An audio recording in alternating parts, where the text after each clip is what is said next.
Bonjour à tous et merci d'être avec nous dans cette nouvelle édition de Focus sur Focus Média Afrique qui reçoit aujourd'hui Jules Domché, directeur général de Vox Africa. Bonjour Jules. Bonjour Romary. Merci d'être là. Merci à vous pour l'invitation. Je vous en prie.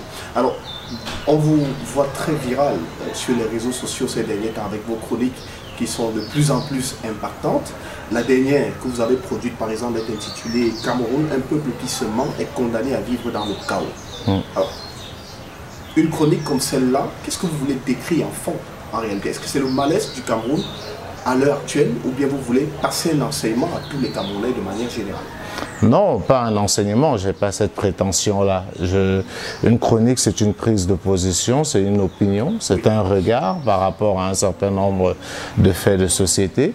J'en fais depuis déjà quelques années sur tous les sujets, sur tous les pays. Et il s'avère que, comme vous l'avez souligné sur le Cameroun, j'ai fait une dernière. Le but, c'est de donner mon point de vue par rapport à ce qui se passe. Parce que j'ai vu avec les atrocités de Kumba, une vague d'indignation légitime, mais je voudrais effectivement à travers cette chronique dire qu'il ne faut pas s'arrêter au niveau de l'indignation parce que c'est un sentiment naturel, humain, normal, spontané, mais qui ne va pas régler le problème dans la durée si un ensemble de choses ne sont pas faites. Donc voilà le but, c'est pas, j'ai pas la prétention d'enseigner, c'est un débat qui est ouvert. Vous avez bien vu que je suis pas le seul qui a eu à réagir sur cette actualité.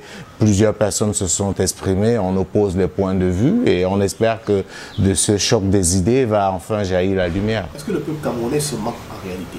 Oui, depuis des années. On s'est toujours menti.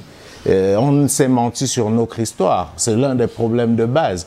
On s'est menti sur notre véritable histoire parce que ceux qui se sont battus pour l'indépendance du Cameroun ont été présentés à l'époque, on les appelait des maquisards, on les appelait déjà des terroristes à l'époque. Je parle des Oumniobé, des Wandi et des autres. À l'école, on nous a pas enseigné notre vraie histoire, on nous a menti sur notre histoire à l'école et ces mensonges-là nous habitent. C'est pour cela qu'aujourd'hui, on connaît la réalité, mais on fait semblant de ne pas la connaître. On préfère dire des mensonges parce que cela arrange une certaine oligarchie. C'est ça le drame que je vais dénoncer. Et je tiens à préciser, comme je l'ai dit dans ma chronique, ce n'est pas moi qui le dis. C'est le professeur Fabien Ebousi-Boulaga qui le disait. Un peuple qui se ment est condamné à vivre dans le chaos. Parce que quand vous vous mentez, vous soignez des maux dont vous ne souffrez pas. Et conséquence logique, quand vous avez des manifestations comme celles qu'on a vues à Kumba, les gens font mine d'être surpris, mais en réalité, on ne devrait pas l'être. Parce qu'on a essayé, entre guillemets, de préparer un peu tout ce qui nous arrive aujourd'hui. Alors, comme disait un homme politique au Cameroun, les Camerounais ont perdu leur faculté d'indignation. Est-ce que vous partagez cette opinion? Je ne pense pas qu'ils ont perdu la faculté d'indignation, puisqu'on a vu les Camerounais s'indigner, on les entend s'indigner. C'est plus la faculté d'action ou la faculté de réaction face aux injustices de tout genre que je pourrais estimer que les Camerounais ont perdu. Le peuple camerounais est un peu plus amorphe qu'il ne l'était il y a quelques années. Maintenant, c'est une question que tout le monde se pose. Qu'est-ce qui peut justifier cela? Mais en réalité, l'indignation, on l'a vu sur Kumba ou bien avant, les Camerounais s'indignent sur plein de choses, mais s'indigner ne suffit pas. Il faut aller au-delà de l'indignation. Et c'était aussi ça le sens de ma chronique. Et c'est un problème qu'on peut étendre de manière générale aux afro-descendants.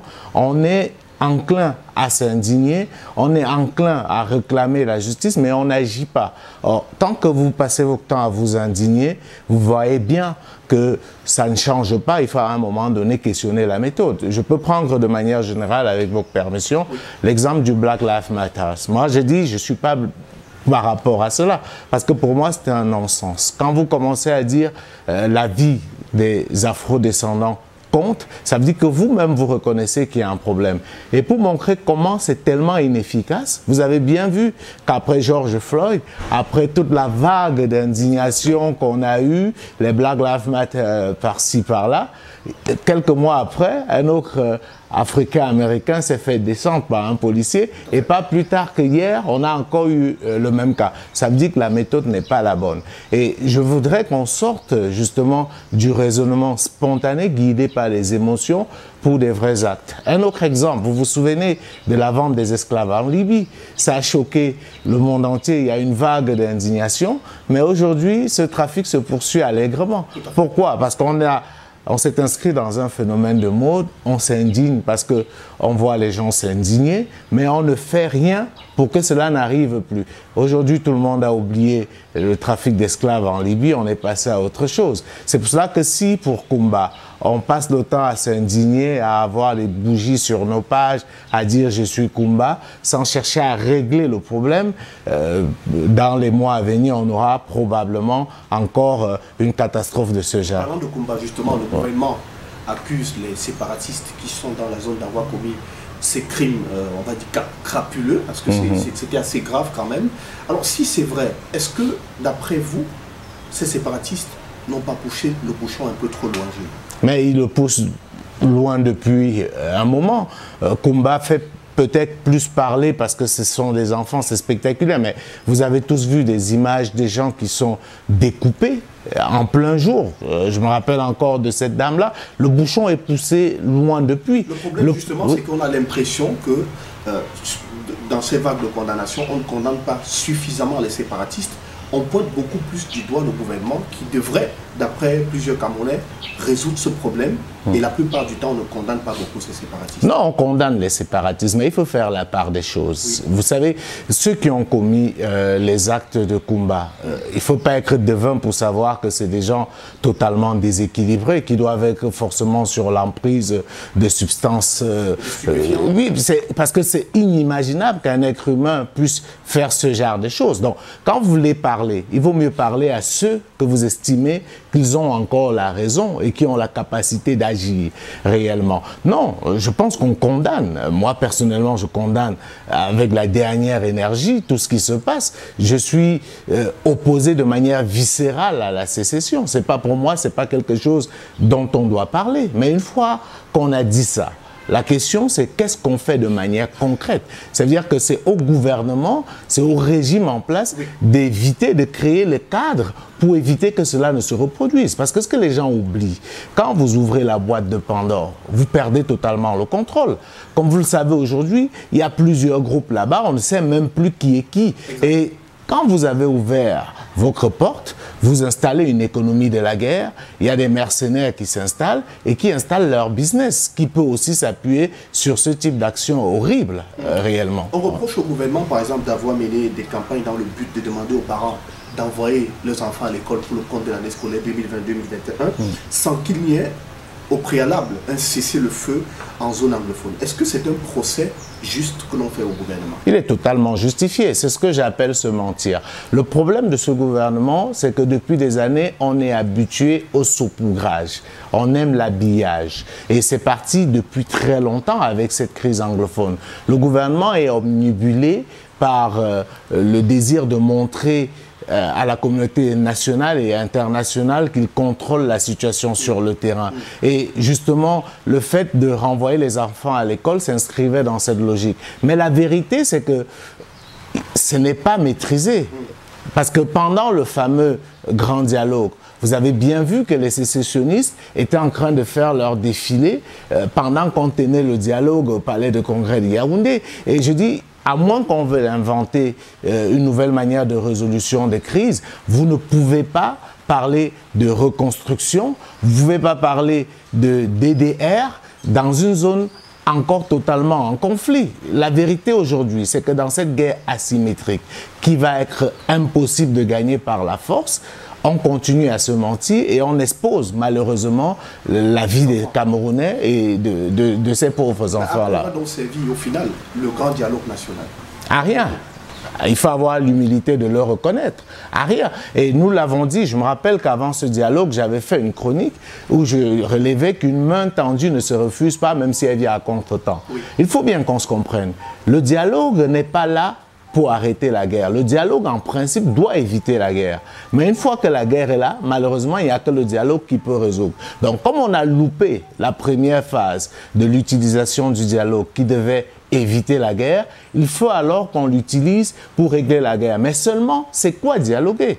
Il faut qu'on soit sérieux. Le but, ce n'est pas de rassembler les gens dans une assemblée avec un ordre du jour préétabli, estimer qu'il y a des sujets qui ne sont pas abordables, choisir ses acteurs et venir mettre un certain nombre de mesures. Vous ne pouvez pas dialoguer seul.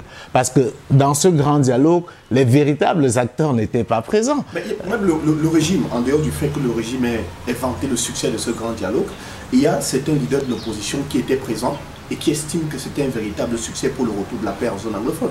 Vous battez cela en brèche aussi? Mais on est un an plus tard, Romaric. On vient d'avoir Kumba. Avant Kumba, on a eu d'autres choses. Là-bas, les gens continuent à mourir. Vous avez vu que les sécessionnistes continuent à célébrer leur indépendance le 1er octobre avec des drapeaux. Non, je pense que toute raison gardée, il faut faire preuve d'humilité. Ce dialogue n'a servi à rien, si oui, à faire de la politique spectacle, de la mise en scène. Mais dans la réalité, ça n'a réglé aucun problème. Parce que le but du dialogue, ne l'oublions pas, c'était de régler la crise anglophone. Mais la crise aujourd'hui, elle bat son plein en réalité. Et j'ai dit, même les mauvaises mesures qui sont sorties de ce dialogue, non, ont du mal à être visibles sur le terrain. Il y avait urgence à agir et à agir bien, c'est ce que je dis. Mais malheureusement, dans un cas comme dans l'autre, on ne l'a pas fait. Donc, ceux qui continuent à penser que ce dialogue était un grand succès, je pense qu'ils font la preuve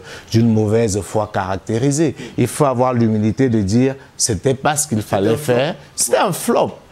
Puisque la guerre continue, puisqu'on vient de voir des enfants se faire massacrer, puisqu'on continue à voir des gens avoir peur, puisqu'aujourd'hui il est compliqué de se rendre dans cette zone, puisqu'aujourd'hui encore, malheureusement, les enfants ne peuvent plus aller à l'école. Vous avez bien vu qu'il y a aujourd'hui une psychose qui règne dans la région et les parents ne sont plus à l'aise à envoyer les enfants à l'école. Une autre personne qui a été sérieusement critiquée, c'est le président Biya. Il a été critiqué par plusieurs internautes. Paul Biya n'a réagi qu'après 48 heures après les assassinats et par la suite a décrété la journée de samedi comme journée de deuil national. Des réactions jugées par beaucoup d'internautes tardives. Qu'est-ce qu'on va dire? Mieux vaut tard que jamais. Le président Biya a quand même réagi, Jules. Non, pourquoi lui fait-on un procès? Non, vous savez, je ne suis pas surpris. À la limite, ça ne me déçoit même plus, tellement c'est habituel. Mais je dis c'est inadmissible. On est en train de parler du président de la République. D'accord? Je l'ai dit à son temps. La moindre des choses aurait été un déplacement dans le nord-ouest et le sud-ouest, dès le début, pour montrer qu'on est... Les gens m'ont dit non, le président ne peut pas, pourquoi, qu'est-ce qu'il va aller faire là-bas? Non, il y a une gestion par le mépris, par le manque de considération qui révolterait n'importe quelle personne. Je veux dire que le Cameroun devrait s'arrêter avec ce qu'on a vu à Kumba et se dire mais c'est pas possible. Et celui qui donne le ton, c'est le chef de l'État, mais on a l'impression, et je pense que vous pouvez le confirmer, qu'il est totalement absent, il est invisible dans ce genre de situation. Et il fait des sorties totalement anachroniques. Donc, il y a quand même quelque chose qui me semble là relever de l'inimaginable. Je propose qu'on marque une pause, on se retrouve dans la deuxième partie de cet entretien. À tout de suite.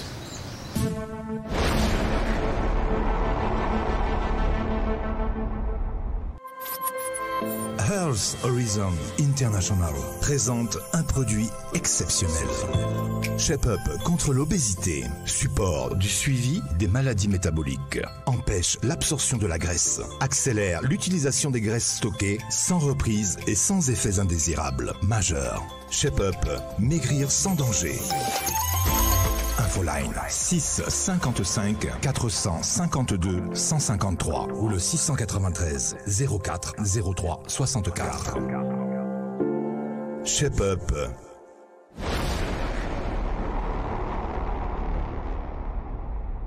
De retour sur ce plateau pour la deuxième partie de cet entretien, toujours avec notre invité Jules Domché. Est-ce que vous pensez, Jules, que la résolution de la crise anglophone, à l'heure actuelle, a dépassé le gouvernement camerounais? Mais ce n'est pas à l'heure actuelle, c'est depuis au moins 4 ans. Parce qu'au début, il y a eu le déni. On a fait semblant de ne pas voir ce qui arrivait. Pourtant, ça fait un moment que cette crise existe. Je l'ai dit lors de ma dernière chronique, la crise anglophone, elle ne date pas de 2016. Je suis désolé, je le rappelais. Déjà, la tripartite de 91, l'un des points majeurs à l'ordre du jour, c'était la crise anglophone. Mais elle n'a pas pu être réglée. Pourquoi? Parce que des gens illuminés qui sont autour du président Biya ont cru bon de se moquer une fois de plus des Camerounais. Parce que la constitution de 96, on a souvent tendance à l'oublier, c'était une constitution de sortie de crise. Donc, les mesures qui devaient être mises en œuvre, c'était effectivement pour créer un climat apaisé, où chaque Camerounais, effectivement, pouvait vivre normalement. Donc, en réalité, le gouvernement a pris le problème dès le départ par le mauvais bout. Il y a eu d'abord le déni en disant il n'y a pas de crise anglophone, etc. Après, quand on s'est rendu compte que la chose allait se complexifier, on a fait fi de dialoguer. On a invité ceux qui étaient les leaders de la contestation à l'époque, Aborbala, Bibi Manchoum et autres, pour faire semblant de dialoguer, sauf qu'on les a arrêtés, on les a envoyés en prison. Et c'est ça qui a permis aux extrémistes de prendre du terrain. Parce qu'il ne faut pas perdre de vue, Romaric, que les revendications sécessionnistes ne datent même pas de 2016. Elles datent de beaucoup plus longtemps que ça. Mais ça ne prospérait pas. Pourquoi? Parce que la majorité de nos compatriotes des régions anglophones sont totalement opposés au sécessionnisme. Mais c'est quand vous gérez mal, que vous créez des situations de tension, vous poussez les gens à l'extrême, et c'est ça qui a permis effectivement aux idées sécessionnistes de prendre du pas sur le terrain. Mais sinon, en réalité, nos frères de cette partie du Cameroun ne veulent pas, parce que ceux qui avaient voulu partir du Cameroun sont partis à l'époque, ils ont choisi le Nigeria. Donc ceux qui sont restés, c'est parce qu'ils avaient choisi de s'attacher au Cameroun et ils y tiennent. Mais quand effectivement, il pose un certain nombre de problèmes que tout le monde reconnaît comme étant des problèmes sérieux. Au lieu d'adresser ces problèmes, on y oppose la violence, on y oppose le mépris. Après, il ne faut pas être surpris que les gens se radicalisent. Aujourd'hui, tout le monde parle de l'échec du gouvernement dans la gestion de cette crise anglophone. Tout le monde y va de son commentaire. Mais d'après vous, que faut-il faire concrètement? Quelles sont les solutions miracles pour mettre un thème à cette crise? Enfin, je n'ai pas la solution miracle, mais je pense que la base, c'est de voir aussi ce qui a été fait ailleurs et qui a marché. Le Cameroun n'est pas le premier pays à être confronté à ce type de crise qui peut être qualifiée de crise d'autonomie. En réalité, quand vous êtes en crise, surtout dans une crise qui est armée, la première chose, c'est de chercher d'abord comment obtenir le cessez-le-feu. Et quand on parle du cessez-le-feu, ça ne veut pas dire que l'armée régalienne dépose des armes, non. Il y a plusieurs mécanismes pour trouver un cessez-le-feu, parce que pour discuter, il faut que les balles arrêtent de tirer, que les machettes disparaissent de la circulation, sinon c'est impossible. Ça, c'est pour moi un élément préalable. Après, il n'y a pas 36 000 solutions. Ce problème est un problème éminemment politique. J'entends des gens dire tout et n'importe quoi. C'est un problème politique, il va être résolu politiquement. Et pour résoudre ce problème politiquement, il va falloir dialoguer. Mais dialoguer avec des vrais acteurs, avec ceux qui sont effectivement impliqués et qui peuvent aujourd'hui impacter sur le terrain. Sauf que plus vous laissez du temps, plus même le dialogue devient compliqué. Parce qu'il y aura un problème d'interlocuteurs. Les Ayoub Tabeo qui sont aujourd'hui en prison, je ne suis plus sûr qu'ils ont une maîtrise réelle sur le terrain. Or, au tout début, eux, ils avaient encore le poids et l'aura nécessaire. Aujourd'hui, il y a beaucoup de chamboulements, donc il faut identifier les véritables acteurs, discuter clairement, en mettant pour moi un préalable qui est fondamental, c'est que la sécession n'est pas une option. Dès qu'on l'a dit, toutes les autres options restent ouvertes. Parce que je ne comprends pas pourquoi dans ce pays, la fédération fait peur. Ce n'est pas un gros mot, fédération.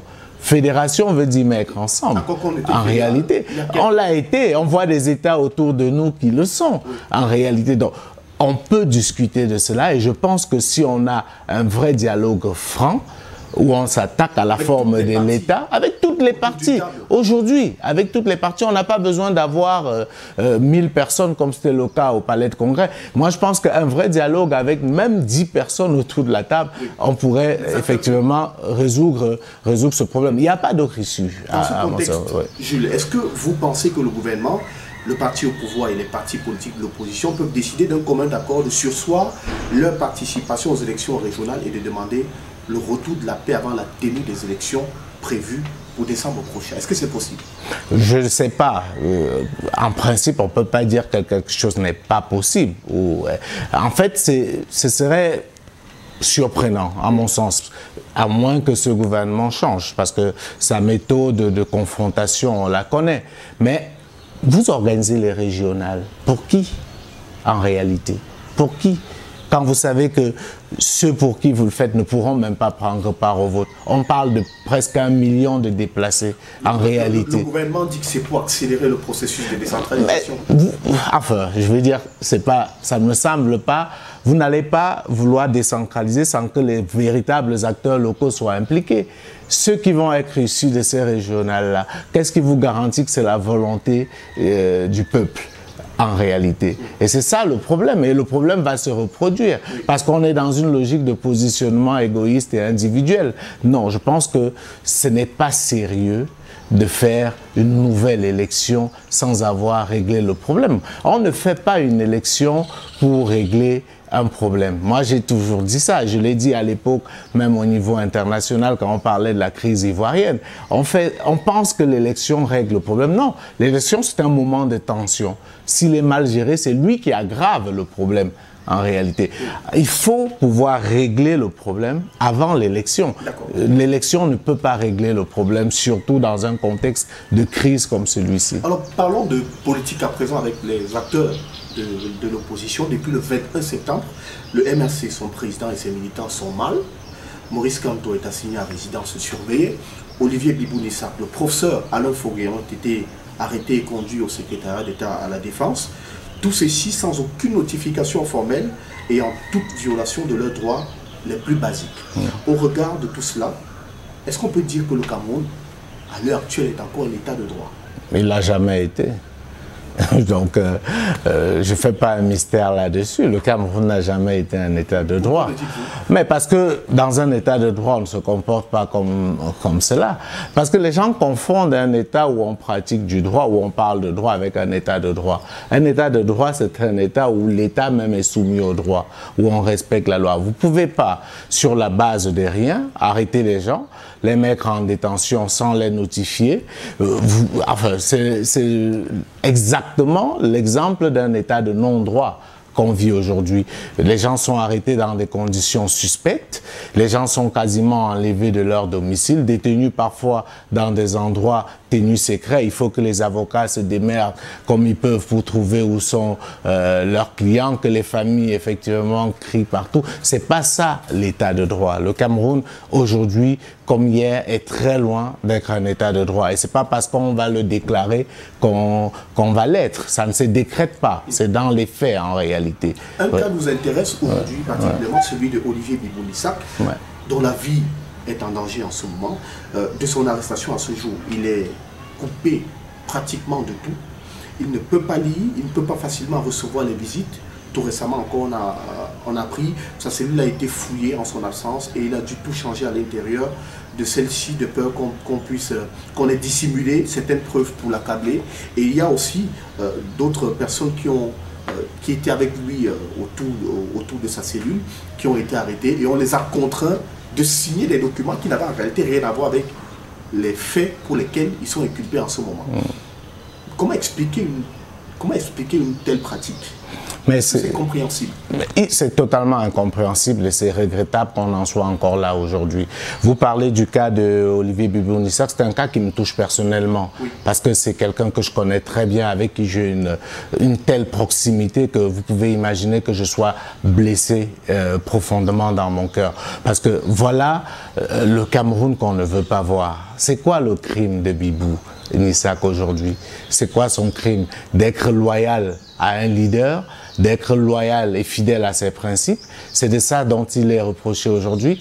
Moi, c'est pas le Cameroun dans lequel je veux vivre. Je veux vivre dans un Cameroun où chacun est libre d'exprimer ses opinions. Et surtout, quand on a des jeunes brillants comme Bibou Nissa qui ont donné un autre visage à la politique au Cameroun, c'est pas ça qu'on attend. Alors aujourd'hui, on l'arrête sans raison et on essaye de trouver des raisons les unes aussi grossières que les autres, mais dans quel pays sommes-nous où vous voulez obliger des gens à signer un procès verbal qui ne correspond pas à leur déclaration? Voilà où est-ce qu'on en est aujourd'hui. Donc j'ai envie de dire, c'est quelque chose qui, moi, me révolte personnellement, et je pense que tout Camerounais est pris de justice indépendamment de nos opinions. On ne doit pas accepter cela. Et là, on parle de Bibou Nissa, de Alain Fogué, de Maurice Kamto, mais eux, ils ont la chance d'avoir un nom pour parler de manière prosaïque. Mais imaginez toutes ces petites gens qui n'ont pas de nom, qui sont aujourd'hui enfermés, dont on a du mal à savoir pourquoi ils sont là-bas. Imaginez. Et il y a un symbole aussi très fort qui m'a marqué. C'est cette maman venue, je crois, de San Mélima, qu'on surnomme affectueusement Maman Pilon. Oui. C'est quelque chose qui m'a fait couler des larmes, parce que quand je vois une maman être traitée comme ça, je me dis, il y a quelque chose qui ne va pas. On a perdu totalement le sens de nos repères. Les gens ont le droit de dire ça ne va pas. Les gens ont le droit de dire Paul Biya doit partir. Les gens ont le droit de s'indigner. C'est la moindre des choses, j'ai envie de le dire. Mais si aujourd'hui le dire vous garantit la prison, vous garantit des menaces, il y a un réel problème. Alors, nous avons appris par exemple que vous avez essayé de rendre visite à Olivier Bibou Nissa au 7. Vous avez été refoulé à l'entrée. Personnellement, comment vous avez reçu cela? Bah, je n'étais pas surpris, je m'attendais un peu. Est-ce que ça ne vous a pas un peu froissé? Non, pas du tout. Rien ne me surprend plus. On est dans un état qui est devenu, entre guillemets, une sorte de jungle. Sinon, on ne verrait pas tout ce qu'on voit aujourd'hui. Donc, je ne suis pas surpris. Je suis choqué, mais je ne suis pas surpris. Ce régime a démontré à plusieurs reprises qu'il s'en fout, entre guillemets, de la loi. Donc, je suis véritablement pas surpris. L'argument qui revient chaque fois, c'est non, les manifestations sont des manifestations illégales et tout. Et c'est pour ça que je parlais de mensonges tout à l'heure, en réalité. J'ai déjà eu à le dire, je vais le redire une fois de plus pour vos téléspectateurs. Ce qui est garanti par la Constitution du Cameroun, c'est la liberté de manifester. Ce n'est pas l'ordre public. D'accord? Ça veut dire que quand on dit la liberté de manifester est garantie constitutionnellement, quand vous faites une déclaration, ce n'est pas pour rien qu'on a mis cela sur le régime de la déclaration. Quand vous faites une déclaration de manifestation, l'autorité administrative n'a pas vocation à l'interdire systématiquement comme c'est le cas. Ce qu'il fait, parce que vous l'informez, c'est pour ça qu'on demande de préciser l'itinéraire, de donner l'objet et tout. Ce qu'il peut faire, c'est que si jamais, effectivement, il pense que votre manifestation peut d'une manière ou d'une autre apporter des troubles à l'ordre public, c'est qu'il vous propose un autre itinéraire. Il doit vous donner une autre approche, mais à grand jamais, il ne doit l'interdire, parce que ce qui doit triompher, c'est la liberté de manifester, parce que c'est ça qui est garanti par la Constitution, et je n'ai pas besoin aujourd'hui d'expliquer la hiérarchie des normes juridiques. Donc, moi, je pense qu'il faut qu'on arrête de se mentir. Est-ce qu'au fond de votre analyse, Jules, on n'a pas un militant caché du MRC? Parce que on voit Jules qui a clairement dit qu'il assume son amitié avec le professeur Kamto. On a Jules aujourd'hui qui est proche de Bibou Nissa, qui prend fait et cause pour lui et d'autres camarades du MRC. Est-ce que finalement, même dans votre boulot, vous n'avez pas cette coloration qui vous lie avec le MRC, parce que beaucoup vous font le reproche d'être aujourd'hui pratiquement un journaliste de l'opposition? Mais ça, on me le fait depuis des années, ça n'a pas commencé aujourd'hui. J'ai été taxé... enfin, moi, ça ne m'atteint pas. Les gens me parlent de la peur. Moi, quel type de menace? J'ai pas peur, en réalité. J'ai peur de rien, moi. Les gens me parlent... La chose qui puisse arriver de grave à un homme, c'est quoi? C'est la mort. La mort, oui. Mais pourquoi j'aurais peur de la mort? Je n'ai aucun contrôle sur la mort. Donc la mort ne peut pas me faire peur, encore moins l'emprisonnement. Je n'ai pas peur de ça. Non, ça fait des années, moi. Quand j'ai le MRC, ses dirigeants. C'est pas une sympathie. Vous n'allez pas me faire le reproche de connaître des gens. Je ne sais pas si vous comprenez. Je voulais vous dire, au début de ma carrière, à Radio Scientou, on me parlait déjà d'être journaliste de l'opposition. Le MRC n'existait pas encore. Donc, c'est une casquette que je porte depuis. Moi, je n'ai pas de parti pris. Je suis contre toute forme d'injustice, quel que soit l'endroit où cette injustice vient. Et j'ai eu à le dire, la proximité que je peux avoir avec Maurice Kamto, Bibou, je ne cache pas. Moi, je le dis, à grand jamais, je ne vais dire que je ne connais pas des gens qui me sont chers et qui me sont proches. Olivier Bibou-Nissak, j'ai voulu même travailler avec lui à l'époque à Vox Africa. Je voulais comme chroniqueur pour remplacer un autre chroniqueur qui ne pouvait plus être là. Oui. Donc je le connais. J'ai vu son combat sur le franc CFA. Je partage ses idées panafricaines. Donc ça a permis qu'on ait une relation. Le fait qu'il soit membre du MRC ne va pas faire que nous ne soyons plus amis. Le professeur Kamto, je l'ai connu dans un environnement particulier. Il était doyen, moi j'étais étudiant. On a gardé d'excellents rapports. Ça, c'était longtemps avant qu'on ne parle de la création du MRC. Quand il est encore au gouvernement, il y a eu une sorte de refroidissement dans nos relations, oui. Etc.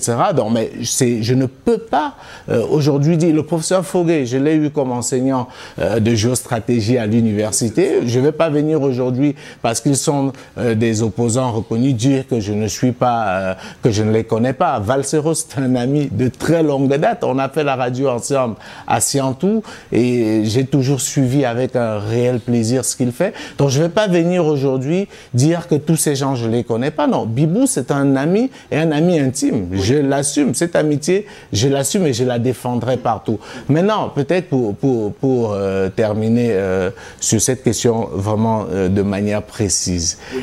Il faut qu'on arrête de faire des procès d'intention. Aujourd'hui, vous ne pouvez plus faire une analyse froide. Et ça, je le dis pour tous les côtés. Il faut que les gens sachent que les gens ont totalement le droit de défendre le régime en place. Ils ont le droit. C'est une question de liberté. Il y a des gens pour qui le pays est bien géré. Soit. Mais moi, je réclame ma liberté de dire ce que je pense. Et si cela fait de moi un journaliste de l'opposition, mais je l'assume avec une fierté que vous ne pouvez pas imaginer. Comme je l'ai dit, et je pense que c'était sur vos plateaux, vous m'avez posé la question il y a un peu plus d'un an, pratiquement 2 ans avant les élections. Moi, j'essaye d'être honnête. C'est pas facile, mais j'essaye de le faire. Je l'avais dit, compte tenu de ma proximité avec certains candidats, j'ai préféré ne pas me mêler à tout ce processus électoral. J'ai pris du recul parce que je disais, vu mes relations avec les uns et les autres, peut-être que je perdrais mon objectivité et ça pourrait entacher. J'ai pas envie de mentir aux Camerounais. J'essaye de ne pas le faire. Oui. C'est pas facile au quotidien. Donc, que les gens arrêtent avec ça, moi, ça m'impressionne pas au processus électoral, justement, on pensait qu'en ce moment, vous devez être en Côte d'Ivoire, puisque l'élection présidentielle est en train de battre au niveau des campagnes, est en train de battre son plein. La Côte d'Ivoire, justement, qui connaît des violences depuis qu'Alassane Dramane Ouattara a décidé de se représenter encore pour un prochain mandat à la tête du pays. Mais pourquoi en Côte d'Ivoire, vous qui maîtrisez bien ce pays de l'Afrique de l'Ouest, pourquoi à chaque fois qu'on parle d'élections dans ce pays, il existe toujours autant de tensions? Mais ce n'est pas seulement en Côte d'Ivoire. De manière générale, les élections en Afrique sont chrysogènes. C'est déplorable. Un peu plus dans le cas de la Côte d'Ivoire parce que c'est un pays qui a connu une grave crise dans les années 2000 et cette crise n'a jamais été réglée. La réconciliation n'a jamais eu lieu. Donc, raison pour laquelle toute élection sera toujours source de tension. C'est déplorable, mais c'est la réalité. Alors, il y a par exemple Laurent Gbagbo qui a été écarté depuis. Tout récemment, Guillaume Soro, lui aussi, mis hors course. Est-ce que Alassane Ouattara veut faire un passage en force? Mais c'est évident. Mais bon, en réalité, quand vous faites tout pour que ceux qui représentent une réelle menace pour vous ne se retrouvent pas face à vous, il y a quand même quelque chose qui amène à s'interroger. Le gros problème aujourd'hui, c'est que je pense que le président Alassane Ouattara a loupé à plusieurs fois le coach pour réconcilier véritablement la Côte d'Ivoire. Et c'est pour moi une erreur très grave. Qu'est-ce qu'il aurait dû faire, par exemple? Beaucoup de choses. Travailler véritablement à la réconciliation.